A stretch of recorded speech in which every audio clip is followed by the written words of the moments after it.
বিসমিল্লাহির রহমানির রহিম। আশা করি সবাই ভালো আছেন। তো যেই ঘটনাতে ছিলাম, তো বাচ্চাটি যখন জালিম শাসককে একটি থাপ্পড় মারে, তখন সেই শাসক সিদ্ধান্ত নেয় যে, "আমি আজকে এই বাচ্চাটিকে হত্যা করে ফেলবো।" তখন তার বউ বলে যে, "এটা তো খুবই ছোট্ট একটি বাচ্চা। বাচ্চাটা তো এরকম দুষ্টামি করতেই পারে। এটা এত সিরিয়াসভাবে নেওয়ার কিছু নেই।" কিন্তু জালিম শাসকের বন্ধু বলে যে, "বাচ্চাটির একটি পরীক্ষা করা দরকার।"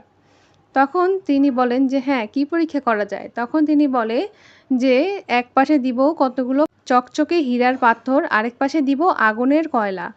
দেখব যে বাচ্চাটি কোনটি ধরে। যদি হীরার পাথর ধরে তাহলে বুঝতে হবে যে বাচ্চাটি আপনাকে মেরে ফেলবে।" তখন বাচ্চাটিকে ছেড়ে দেওয়া হলো। বাচ্চাটি হামাগুড়ি দিতে বাচ্চাটি ছোট, ছোট পায়ে হামাগুড়ি দিতে সেই হীরার পাথরের দিকেই যায়। তখন জিবরাইল আলাইসাল্লাম অদৃশ্যভাবে বাচ্চাটিকে আগুনের কয়লার দিকে নিয়ে যায় এবং আগুনের কয়লার একটি কয়লা সে মুখে দেন। তারপরে তখন সেই জালিম শাসকের মনে একটু নিশ্চিন্ত হয় যে আসলে এটি একটি ছোট বাচ্চা। তার মানে তাকে মারবে না। তখন সে তার নিজের পুত্র হিসেবে তাকে গ্রহণ করেন এবং স্নেহ মমতা দিয়ে দোনোজনই তাকে বড় করতে থাকেন। তারপর সেই বালকটি যখন বড় হয় তাকে উনারা বিয়ে দেন। তার ঘরে ২ টি ছেলে সন্তান হয়। তার কিছুদিন পরে উনি রাস্তা দিয়ে হেঁটে যাচ্ছিল। তখন দেখতে পেল ২ জন লোক ভীষণ ঝগড়া করছে। একজন ছিল সম্ভ্রান্ত পরিবার এবং শক্তিশালী, আরেকজনের একটু টাকা পয়সা কম ছিল। কিন্তু যেই লোকটা শক্তিশালী ছিল সে অন্যায়ভাবে ওই লোকের কাছ থেকে কাঠ সংগ্রহ করতে চাইছে বিনা টাকায়। তখন তিনি এই ঘটনাটি দেখতে পান এবং উনি ২ জনের ঝগড়া থামানোর জন্য কাছে গিয়ে ওনাদের ঘটনাটি শোনেন। তারপর দেখেন যে যার অনেক শক্তিশালী উনি বিনা টাকায় ওনার কাছ থেকে কাঠ সংগ্রহ করতে চান। কিন্তু উনি বলেন এটা মোটেও ঠিক নয়। তারপরে এক কথায় ২ কথায় উনি দুজনের মধ্যে মীমাংসা করতে গিয়ে যিনি শক্তিশালী তাকে একটি ঘুষি মারেন এবং এক ঘুষিতেই ওই লোকটি মারা যান। আর কাঠগুলো যেই লোকের ছিল উনাকে বলেন যে আপনি এখান থেকে তাড়াতাড়ি চলে যান, না হলে অন্য কেউ এসে দেখে ফেলতে পারে।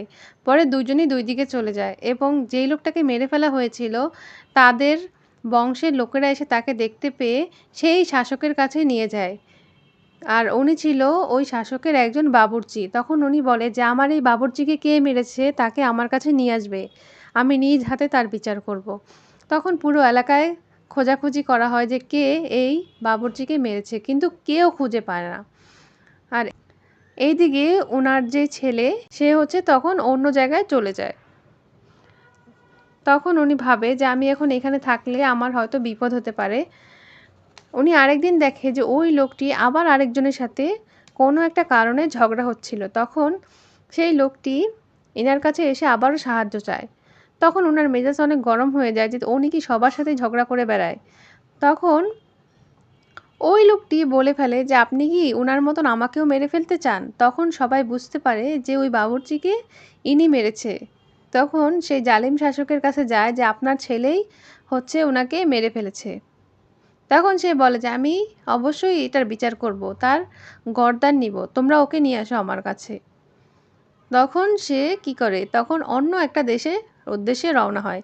এখান থেকে উনি চলে যান এবং উনি দোয়া করতে থাকেন যে, "আমি এই লোককে ইচ্ছা করে মারিনি। আমি ওকে শুধু এমনিই মারতে চেয়েছিলাম, কিন্তু উনি মরে গেছিল।" বাবুর্চি কাবুনকে উনি হত্যা করতে চাননি।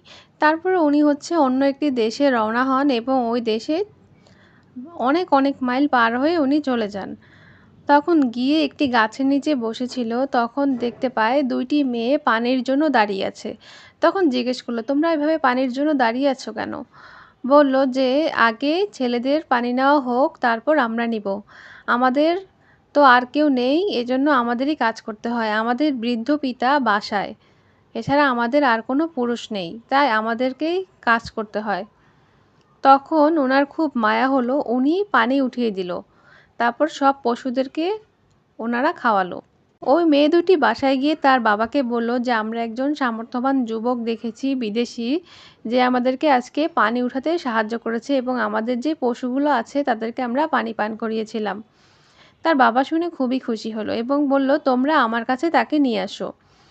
তখন ওই লোকটিকে ওই মেয়েরা যেয়ে নিয়ে আসলো এবং মেয়েরা তার আচার ব্যবহারে বুঝতে পারলো যে ছেলেটি খুবই সৎ চরিত্রবান।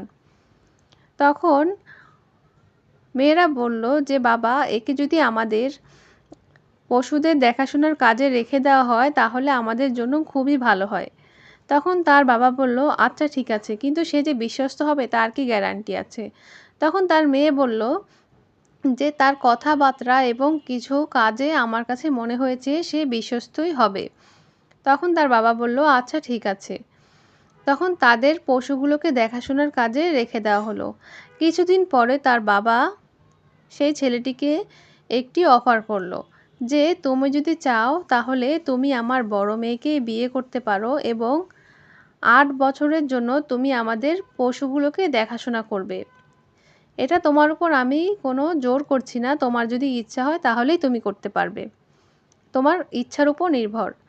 তখন লোকটি খুবই খুশি হয়ে গেল এবং বলল যে হ্যাঁ, আমি এতে রাজি, এবং সেই অনুযায়ী স্বাক্ষর করা হলো। যেহেতু তার কাছে কোনো দেনমোহর ছিল না, দেনমোহর হিসেবে তিনি 8 বছর কাজ করবেন। তারপর শুরু হলো আরেকটি অধ্যায়। তখন তাদের জীবন এভাবে চলতে লাগলো। এভাবে 4টি বছর কেটে গেল। তারপর ওই মেয়েটির বাবা তাকে একটি লাঠি দিল। বলল যে এই লাঠিটি যদি তুমি এখান থেকে উঠাও তাহলে এই লাঠিটি তোমাকে অনেক কাজে সাহায্য করবে। তখন সেই ছেলেটি লাঠিটি উঠাতে পারল এবং বলল, এই লাঠিটি তোমাকে পথ দেখাবে এবং তোমার যত বিপদ আপদ আছে সব বিপদ এই লাঠিটির মাধ্যমে ইনশাল্লাহ ঠিক হয়ে যাবে। আরও বলল যে তুমি পাহাড়ের ওই নিচু এলাকা যাবে না, ওখানে অনেক সাপ আছে যেগুলো তোমার পশুগুলোকে মেরে ফেলবে। তখন তিনি বলল, আচ্ছা ঠিক আছে, কিন্তু একদিন পশুগুলোকে নিয়ে যাচ্ছিল বকরির পালগুলোকে, তখন সেই বকরিগুলো ইচ্ছা করেই ওইদিকে যাচ্ছিল। তিনি কিছুতেই বকরিগুলোকে অন্যদিকে নিতে পারছিল না। তখন যেতে যেতে হঠাৎ হঠাৎ করেই তারা ওখানে থেমে গেল। তারপর তিনি এত ক্লান্ত হয়ে গেল যে তিনি বলল যে লাঠিকে বলল যে লাঠি, তুমি এই সবগুলো বকরিকে পাহারা দিবে, আমি ততক্ষণ একটু ঘুমিয়ে নেই। এতক্ষণে তিনি ঘুমিয়ে পড়েছেন এবং ঘুমানোর মাঝখানে একটি সাপ এসেছিল। সাপ এসে সেই পশুগুলোকে মেরে ফেলতে চেয়েছিল। তখন তার লাঠিটি অলৌকিকভাবে একটি সাপে রূপান্তর হয়ে সেই সাপটিকে মেরে ফেলে। তখন তিনি ঘুম থেকে উঠে দেখেন যে একটি মরা সাপ পড়ে আছে। তখন তিনি বুঝতে পারেন যে তার লাঠিটি এই কাজটি করেছে। তখন তিনি বাড়িতে যান এবং তার শ্বশুরকে সম্পূর্ণ ঘটনাটি খুলে বলেন এবং তার শ্বশুর এটি শুনে খুবই খুশি হন। বলেন যে লাঠিটি কিন্তু খুবই দামি, এই লাঠিটি তোমাকে সবসময় পথ দেখাবে, তুমি কিন্তু এই লাঠিটি সবসময় তোমার সঙ্গে রাখবে। তারপর দীর্ঘ 8 বছর পার হয়ে যায় এবং বিভিন্ন সময় তার শ্বশুর তাকে বিভিন্ন ছাগলের ছানাগুলো উপহার দেন। কোনো সময় বলেন যে এবার যদি আমাদের পুরুষ ছাগল হয় তাহলে এগুলো তোমাকে আমি সব দিয়ে দিব। তখন সবগুলোই পুরুষ ছাগল হয়, তখন তাকে সবগুলো দিয়ে দেন। আবার বলেন যে এবার যদি আমাদের সাদা ছাগল হয় তোমাকে আমি সবগুলো দিয়ে দিব।